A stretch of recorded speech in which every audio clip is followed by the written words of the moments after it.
Hello everyone, welcome back to another video. ഇന്നത്തെ വീഡിയോയിൽ നമ്മൾ ഡിസ്കസ് ചെയ്യാൻ പോകുന്നത് വളരെ സിഗ്നിഫിക്കൻ്റ് ആയിട്ടുള്ള ഇഷ്യൂ ആണ്. പ്രത്യേകിച്ചും ഫ്രഷേഴ്സ് നേരിടുന്ന ഏറ്റവും വലിയൊരു പ്രോബ്ലമാണ് ഇന്റർവ്യൂസിൽ HR-ഉമായിട്ട് എങ്ങനെ സാലറി നല്ല രീതിയിൽ നെഗോഷിയേറ്റ് ചെയ്യുക എന്നുള്ളത്. സാലറി നെഗോഷിയേഷൻ ഒരു സ്കില്ലാണ്. അത് നന്നായിട്ട് ചെയ്യുന്ന ആളുകൾക്ക് അവർ പ്രതീക്ഷിക്കുന്നതിനേക്കാൾ കൂടുതൽ പാക്കേജസ് കിട്ടാനും നല്ലൊരു കരിയർ ബിൽഡ് ചെയ്യാനും സാധിക്കും. എന്നാൽ സാലറി നെഗോഷിയേഷൻ സ്കില്ല് തീരെ ഇല്ലാത്ത ഒരാളാണ് നിങ്ങളെങ്കിൽ HRs നിങ്ങളെ കബളിപ്പിക്കുകയും പറ്റുകയും നിങ്ങൾ അർഹിക്കുന്നതിനേക്കാൾ കുറഞ്ഞ സാലറിയിലായിരിക്കും നിങ്ങൾക്ക് ജോലി ചെയ്യേണ്ടി വരിക. പിന്നീട് കമ്പനിയിൽ കയറി കഴിഞ്ഞിട്ടായിരിക്കും നിങ്ങൾ മനസ്സിലാക്കുന്നത് നിങ്ങൾ ചെയ്യുന്ന അതേ ജോലിക്ക് അതിനേക്കാൾ എത്രയോ ഇരട്ടി ശമ്പളം മേടിക്കുന്ന ആളുകൾ ആ സ്ഥാപനത്തിലുണ്ടെന്ന്. അങ്ങനെ ഒരു സ്ഥാപനത്തിൽ പിന്നെ വർക്ക് ചെയ്യുന്നത് തന്നെ കംപ്ലീറ്റ്ലി ഡീമോട്ടിവേറ്റഡ് ആയിട്ടായിരിക്കും. സോ ഈ വീഡിയോയിൽ HR-നെ എങ്ങനെ നല്ല രീതിയിൽ നമ്മൾ നെഗോഷിയേറ്റ് ചെയ്ത് നമ്മൾ ആഗ്രഹിക്കുന്ന ഒരു പാക്കേജിലേക്ക് എത്താമെന്നുള്ളതാണ് ഡിസ്കസ് ചെയ്യാൻ പോകുന്നത്. So don't waste time, let's get in the video. ആദ്യം തന്നെ നമ്മൾ ഫോക്കസ് ചെയ്യേണ്ട ഒരു കാര്യമാണ് ഇൻഡസ്ട്രി പാക്കേജസും സമാനമായ ജോബ് റോളുകളിൽ ആളുകൾക്ക് കിട്ടുന്ന ആവറേജ് സാലറിയും എത്രയാണെന്നൊരു റിസർച്ച് നടത്തുക എന്നുള്ളത്. സോ ഈ റിസർച്ച് എന്ന് പറയുമ്പോൾ എങ്ങനെയാണ്, നമുക്ക് ലിമിറ്റേഷൻസ് ഉണ്ടല്ലേ, ഒരുപാട് ആൾക്കാരുമായിട്ട് നമുക്ക് വലിയ ബന്ധമൊന്നും ഇല്ലാത്ത ആൾക്കാരായിരിക്കും, പ്രത്യേകിച്ചും ഫ്രഷേഴ്സ് ആയിട്ടുള്ള ആൾക്കാർ.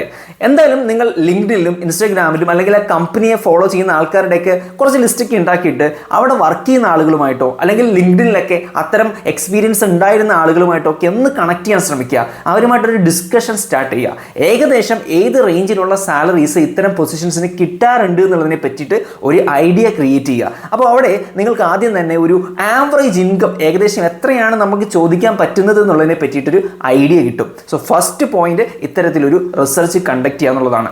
രണ്ടാമത്തെ പോയിന്റ് എന്ന് പറയുന്നത് ഒരിക്കലും നമ്മുടെ വായിൽ നിന്ന് സാലറി എക്സ്പെക്ടേഷനോ അല്ലെങ്കിൽ സാലറിയെ പറ്റിയുള്ള ഒരു ഫിഗറോ ഫസ്റ്റ് ടൈം വരാൻ പാടില്ല. HRs പല രീതിയിൽ നമ്മളെ കുരുക്കാൻ വേണ്ടി ചോദിക്കും, നിങ്ങളുടെ സാലറി എക്സ്പെക്ടേഷൻ എത്രയാണ് നിങ്ങൾ പ്രതീക്ഷിക്കുന്നതൊക്കെ അവർ ചോദിക്കും. അപ്പോൾ അതിനെ ടാക്കിൾ ചെയ്യണം.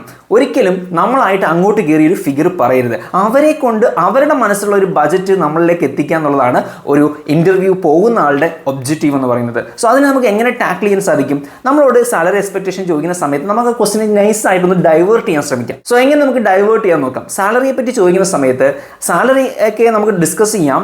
ആദ്യം എന്താണ് ഈ ജോബ് റോള്, എനിക്ക് എന്തൊക്കെ ഡ്യൂട്ടീസ് ആൻഡ് റെസ്പോൺസിബിലിറ്റീസ് വരും, എത്ര ആൾക്കാർ ഇതേപോലത്തെ സമാനമായിട്ടുള്ള ജോബ്സ് ഇവിടെ ചെയ്യുന്നുണ്ട്, എംപ്ലോയീസ് എത്ര പേരുണ്ട്, നിങ്ങളുടെ ഈ ഒരു ജോബ് റോളുമായിട്ട് ബന്ധപ്പെട്ടുള്ള ഒരു കോമ്പൻസേഷൻ സ്ട്രക്ചർ എത്രയാണ്, ബജറ്റ് ഏകദേശം എത്രയായിട്ട് വരുമെന്നുള്ള രീതിയിൽ ഒരു റിട്ടേൺ ക്വസ്റ്റ്യൻ അങ്ങോട്ട് കൊടുക്കുക. സോ അവിടെ നിങ്ങൾ ആ ഒരു സാലറി എത്രയാണെന്ന ചോദ്യത്തിന് മറുപടി കൊടുത്തില്ല, മറിച്ചൊരു തിരിച്ചൊരു ചോദ്യമാണ്, ആ ക്വസ്റ്റിനെ ഡൈവേർട്ട് ചെയ്ത് തിരിച്ചൊരു ചോദ്യമാണ് ചോദിക്കുന്നത്. ഇനി HR നിങ്ങൾക്ക് അപ്പോൾ റിപ്ലൈ തരുന്നത് നിങ്ങൾ സാലറി റേഞ്ച് പറഞ്ഞേ പറ്റൂ, ഇല്ലാതെ ഈ ഇന്റർവ്യൂവിൽ നമുക്ക് മുന്നോട്ട് പോകാൻ പറ്റില്ല എന്നൊരു സിറ്റുവേഷനിൽ നിങ്ങൾ എത്തിക്കുകയാണെങ്കിൽ ഒരു റേഞ്ച് പ്രൊവൈഡ് ചെയ്യുക. ആ റേഞ്ച് എന്ന് പറയുമ്പോൾ ഒരു പർട്ടിക്കുലർ നമ്പർ അല്ല. ഫോർ എക്സാമ്പിൾ എനിക്ക് 25,000 ആണ് ഞാൻ നോക്കുന്നത്, അല്ലെങ്കിൽ 22,000 ആണ്, അങ്ങനെ പറയാതെ ഒരു റേഞ്ച് പറയുക. റേഞ്ച് എന്ന് പറയുമ്പോൾ ഇപ്പോൾ 20 to 30 അല്ലെങ്കിൽ 25 to 30 അല്ലെങ്കിൽ 30 to 35 ഈ രീതിയിലുള്ളൊരു റേഞ്ച് പ്രൊവൈഡ് ചെയ്യുക. ആ റേഞ്ചിൻ്റെ ഹയസ്റ്റ് ആയിരിക്കും നമ്മൾ പ്രതീക്ഷിക്കുന്നത്. സോ അതിനുവേണ്ടി തന്നെ മാക്സിമം ശ്രമിക്കണം. So rather than giving an exact number, give A range. That will be the better option. ഇനി ഒരു പക്ഷേ കമ്പനി പ്രൊവൈഡ് ചെയ്യുന്ന ബജറ്റും റേഞ്ചും നിങ്ങൾക്ക് അഫോർഡബിൾ ആയിട്ട് തോന്നുന്നില്ല എങ്കിൽ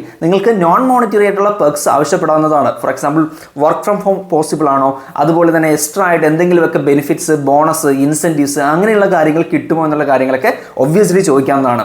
ഇനി മാത്രമല്ല നിങ്ങൾ ദൂരെ നിന്ന് മാറി താമസിച്ച് ലൊക്കേഷനൊക്കെ ചേഞ്ച് ചെയ്തിട്ടാണ് ഇവിടെ വർക്ക് ചെയ്യേണ്ടി വരുന്നതെങ്കിൽ അതിനനുസരിച്ചുള്ള എക്സ്ട്രാ അലവൻസുകൾ കാര്യങ്ങളൊക്കെ നിങ്ങൾക്ക് ചോദിക്കാവുന്നതാണ്. സോ ഇത്തരത്തിലുള്ള പെക്സും ബോണസും ഇൻസെൻറ്റീവ്സും ഒക്കെ നിങ്ങളുടെ ഒറിജിനൽ സാലറിയോടൊപ്പം ആഡ് ഓൺ ചെയ്യുമ്പോൾ കുറച്ചുകൂടി ഒരു ബെറ്റർ പാക്കേജ് ആയിട്ട് നിങ്ങൾക്ക് തന്നെ അത് ഫീൽ ചെയ്യാൻ സാധിക്കും. മറ്റൊരു കാര്യം ശ്രദ്ധിക്കേണ്ടത്, ഇന്റർവ്യൂവിന് പോകുന്നതിന് മുമ്പായിട്ട് നിങ്ങളുടെ ഫ്രണ്ട്സുമായിട്ടോ കൊളീഗ്സുമായിട്ടോ അല്ലെങ്കിൽ നിങ്ങളുടെ ഫാമിലി മെമ്പേഴ്സുമായിട്ടോ ഈ ഒരു പിച്ച് പ്രാക്ടീസ് ചെയ്യണം. എങ്ങനെ ഒരു ഇൻ്റർവ്യൂവിൽ നമ്മൾ നെഗോഷിയേറ്റ് ചെയ്യണം, എങ്ങനെ കാര്യങ്ങൾ ഡിസ്കസ് ചെയ്യണം എന്നുള്ളത് പ്രാക്ടീസ് ചെയ്യണം. ഒബ്വിയസ്ലി നമ്മളുടെ ഓപ്പോസിറ്റ് ഇരിക്കുന്ന ആൾ നിങ്ങളെ കൗണ്ടർ ചെയ്യാനായിട്ടുള്ള കാര്യങ്ങൾ സംസാരിക്കുകയൊക്കെ ചെയ്യും. അപ്പോൾ പെട്ടെന്നൊരു സ്പോണ്ടേനിയസ് ആയിട്ട് ക്വസ്റ്റ്യൻ വരുന്ന സമയത്ത് അതിനൊരു പ്രോപ്പർ റിപ്ലൈ കൊടുക്കാൻ ആ പ്രാക്ടീസ് നിങ്ങളെ ഹെൽപ്പ് ചെയ്യും. സോ വിത്തൗട്ട് പ്രാക്ടീസ് നിങ്ങൾ ഇൻ്റർവ്യൂവിന് പോയി കഴിഞ്ഞാൽ ഒബ്വിയസ്ലി എക്സ്പീരിയൻസ്ഡ് ആയിട്ടുള്ള HRs ആണെങ്കിൽ നിങ്ങളെ ടാക്കിൾ ചെയ്ത് അവരാഗ്രഹിക്കുന്ന ഒരു റെലവൻറ്റ് റേഞ്ചിലേക്ക് നിങ്ങളെ കൊണ്ടെത്തിക്കും. ആസ് ആൻ എംപ്ലോയി നിങ്ങൾ മനസ്സിലാക്കേണ്ടത് ഏതൊരു HR-നെ സംബന്ധിച്ചും അവരൊരു ഇൻ്റർവ്യൂ എടുക്കുന്നതിന് മുമ്പ് തന്നെ ആ ഒരു പർട്ടിക്കുലർ ജോബ് റോളിന് വേണ്ടി അവരൊരു ബജറ്റ് ഇട്ട് വെച്ചിട്ടുണ്ടായിരിക്കും. For example 6 lakh per annum അല്ലെങ്കിൽ 8 lakh per annum അല്ലെങ്കിൽ 4 lakh per annum എന്ന് പറഞ്ഞിട്ട് അവരൊരു മാക്സിമം ബജറ്റ് ഇട്ട് വെച്ചിട്ടുണ്ടായിരിക്കും.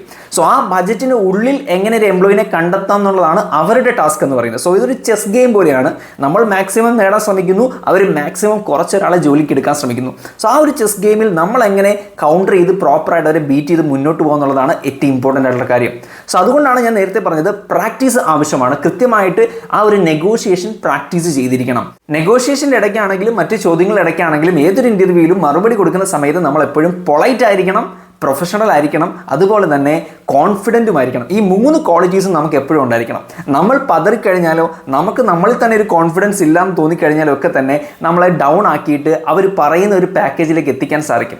സപ്പോസ് ഒരു ഫ്രഷറാണ് നിങ്ങളെങ്കിൽ ഒബ്വിയസ്ലി HR പറയാൻ പോകുന്ന ഡയലോഗ് ഇതായിരിക്കും: നിങ്ങൾ ഫ്രഷറാണ്, നിങ്ങളുടെ സ്കില്ല് നമുക്കറിയില്ല, നിങ്ങൾ എവിടെയും വർക്ക് ചെയ്തുള്ള പരിചയമില്ല, അങ്ങനെ ഒരാൾക്ക് ഞങ്ങൾ എങ്ങനെ ഇത്ര വലിയ പാക്കേജ് കൊടുക്കും, നിങ്ങളുടെ പെർഫോമൻസ് നോക്കട്ടെ, വിലയിരുത്തട്ടെ എന്നൊക്കെ ആയിരിക്കും പറയുന്നത്. സോ ഇവിടെ HRs നോർമലി പുട്ടപ്പ് ചെയ്യുന്നൊരു കാര്യമുണ്ട്. ഒരു 6 മാസം നിങ്ങൾക്ക് പ്രൊബേഷൻ പീരീഡ് ആയിരിക്കും, അല്ലെങ്കിൽ 1 ഇയർ പ്രൊബേഷൻ ആയിരിക്കും.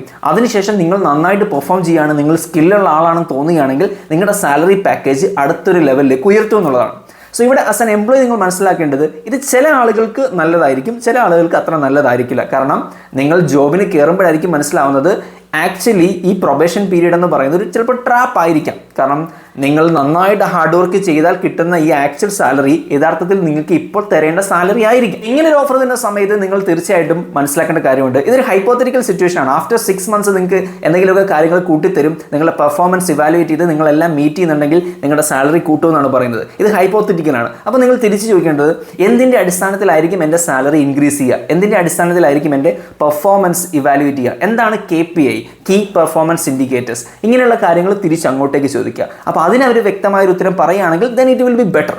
അതല്ലാതെ ഞങ്ങൾ നിന്റെ പെർഫോമൻസ് നോക്കിയിട്ട് കൂട്ടിത്തരുമെന്ന് പറയുമ്പോൾ അവിടെ ഒരു ട്രാപ്പ് കൂടിയുണ്ട്. നാളെ അവർ പറയുകയാണ് നിന്റെ പെർഫോമൻസ് ഞങ്ങൾ ഇവാലുവേറ്റ് ചെയ്തു, പക്ഷേ അത്ര നന്നായിട്ട് തോന്നിയില്ല, അതുകൊണ്ട് സാലറി ഇൻക്രീസ് ചെയ്യില്ല എന്ന് പറയുകയാണെങ്കിൽ നമ്മൾ എന്ത് ചെയ്യും? സോ എന്തിൻ്റെ അടിസ്ഥാനത്തിലാണ് ഇവാലുവേഷൻ നടത്തുന്നത് എന്നുള്ളതിനെ പറ്റി വ്യക്തമായ ധാരണ നമുക്കുണ്ടായിരിക്കണം. ഇത് കൂടാതെ നമുക്ക് ചോദിക്കാൻ പറ്റുന്ന മറ്റു ചില കാര്യങ്ങളാണ്: കമ്പനിയുടെ കോമ്പൻസേഷൻ സ്ട്രക്ചർ എത്രയാണ്, കമ്പനിയുടെ ഫ്യൂച്ചർ പ്ലാൻസ് എന്താണ്, എനിക്കിവിടെയുള്ള ഗ്രോത്ത് ഓപ്പർച്യൂണിറ്റീസ് എന്താണെന്നൊക്കെ ഉള്ളത് തീർച്ചയായിട്ടും ചോദിക്കാവുന്നതാണ്. സോ ഇത്തരം കാര്യങ്ങൾ ചോദിച്ചാൽ പോലും നമ്മൾ മനസ്സിൽ എപ്പോഴും ഒരു കാര്യം വെക്കേണ്ടത്, അക്സെപ്റ്റ് ചെയ്യാനും ഡിക്ലൈൻ ചെയ്യാനുള്ള ഒരു ഓപ്പൺ മൈൻഡ് നമുക്ക് എപ്പോഴും ഉണ്ടായിരിക്കണം. ഫോർ എക്സാമ്പിൾ, ഒരാൾ എനിക്ക് ഈ ജോലി കിട്ടിയേ പറ്റൂ, എനിക്ക് എങ്ങനെയാണെങ്കിലും ഈ ജോബിന് കയറിയേ പറ്റൂ എന്നൊരു മാനസികാവസ്ഥയിലാണ് നിങ്ങൾ ഇൻ്റർവ്യൂ അറ്റൻഡ് ചെയ്യുന്നതെങ്കിൽ ചിലപ്പോൾ നിങ്ങളെ ഈസി ആയിട്ട് അവർക്ക് ടയർ ഡൗൺ ചെയ്യാൻ പറ്റും. മറിച്ച് ഈ ജോലി കിട്ടിയില്ലെങ്കിലും എനിക്ക് കുഴപ്പമില്ല, ഞാൻ ആഗ്രഹിക്കുന്ന ഒരു ലെവൽ ഓഫ് റേഞ്ചിൽ പാക്കേജ് എനിക്ക് കിട്ടിയില്ലെങ്കിൽ ഈ ജോലി ഞാൻ ഏറ്റെടുക്കില്ല എന്നൊരു മൈൻഡ് സെറ്റ് നിങ്ങൾക്ക് കീപ്പ് ചെയ്യാൻ സാധിക്കുകയാണെങ്കിൽ ഒബ്വിയസ്ലി നിങ്ങൾ ആഗ്രഹിക്കുന്ന ഒരു ലെവൽ ഓഫ് പാക്കേജും സാലറിയും നിങ്ങൾക്ക് കിട്ടാൻ സാധ്യതയുണ്ട്. സോ അക്സെപ്റ്റ് ചെയ്യാനുള്ള മനസ്സുണ്ടായിരിക്കണം. അതുപോലെ തന്നെ നമുക്ക് ഇത് നമ്മളെ ചൂഷണം ചെയ്യുകയാണ്, എക്സ്പ്ലോയിറ്റ് ചെയ്യുകയാണ്, കുറഞ്ഞ സാലറിക്ക് കൂടുതൽ പണിയെടുപ്പിക്കാൻ ശ്രമിക്കുന്ന ഒരു സിസ്റ്റത്തിലേക്ക് നമ്മളെ പിടിച്ചിടാൻ നോക്കുകയാണെന്ന് തോന്നുകയാണെങ്കിൽ ഡിനൈ ചെയ്യാനുള്ള മനസ്സും കൂടി ഉണ്ടായിരിക്കണം. പലപ്പോഴും ഫ്രഷേഴ്സിന് ഇതൊരു വലിയ ബുദ്ധിമുട്ടാണ്. കാരണം എങ്ങനെയെങ്കിലും ജോലിക്ക് കയറിയാൽ മതി എന്നൊരു ആറ്റിറ്റ്യൂഡിലായിരിക്കും പലരും ഇൻ്റർവ്യൂസ് അറ്റൻഡ് ചെയ്ത്. പ്രത്യേകിച്ച് നിങ്ങൾ മൾട്ടിപ്പിൾ ഇൻ്റർവ്യൂസ് അറ്റൻഡ് ചെയ്ത് റിജക്ഷൻ ഒക്കെ കിട്ടിയ ഒരാളാണെങ്കിൽ ഒബ്വിയസ്ലി എത്ര സാലറി കുറഞ്ഞാലും കുഴപ്പമില്ല, എങ്ങനെയെങ്കിലും ഒരു ജോലി കിട്ടിയാൽ മതിയാവുന്ന ഒരു ആറ്റിറ്റ്യൂഡിലേക്കൊക്കെ പോകാൻ സാധ്യതയുണ്ട്. And last one more thing, B realistic. നമ്മൾ സാലറി പാക്കേജ് ചോദിക്കുന്ന സമയത്ത് ഇതൊക്കെ നമ്മൾ HR-നെ ബീറ്റ് ചെയ്യാൻ വേണ്ടി പറയുന്ന കാര്യങ്ങളാണെങ്കിൽ പോലും റിയലിസ്റ്റിക് ആയിട്ടുള്ള സാലറീസ് ചോദിക്കുക. അതുകൊണ്ടാണ് ഞാൻ ആദ്യമേ പറഞ്ഞത് ഒരു റിസർച്ച് കണ്ടക്ട് ചെയ്യണം. ഇത്തരം റോളുകൾക്ക് എന്ത് പാക്കേജാണ് കിട്ടുന്നത് എന്നുള്ളതിനെ പറ്റി ഒരു റിസർച്ച് സ്റ്റഡി നടത്തിയിരിക്കണം. അല്ല ചുമ്മാ പോയിട്ട് എനിക്ക് 10 lakh per annum വേണം, 8 lakh per annum വേണം എന്ന് പറഞ്ഞിട്ട് കാര്യമില്ല.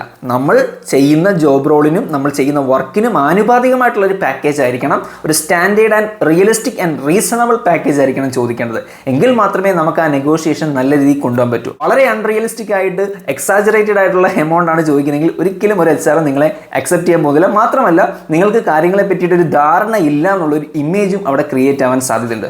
സോ ഫസ്റ്റ് നല്ല രീതിയിലുള്ള റിസർച്ച് കണ്ടക്ട് ചെയ്യുക. So thank you everyone, thank you for watching this video. So ഇൻ്റർവ്യൂസുമായിട്ട് ബന്ധപ്പെട്ട് നിങ്ങൾക്ക് മറ്റെന്തെങ്കിലും സംശയങ്ങൾ ഉണ്ടെങ്കിൽ തീർച്ചയായിട്ടും കമൻറ്റ് ബോക്സിൽ ചോദിക്കാവുന്നതാണ്. ഈ ഒരു വീഡിയോ നിങ്ങളെ ഏതെങ്കിലും രീതിയിൽ ജോലി കിട്ടാനോ ഇൻ്റർവ്യൂവിന് ബെറ്റർ ആയിട്ട് പെർഫോം ചെയ്യാനോ ഹെൽപ്പ് ചെയ്യുമെന്ന് വിചാരിക്കുന്നു. മറ്റൊരു വീഡിയോയിൽ വീണ്ടും കാണാം. Thank you.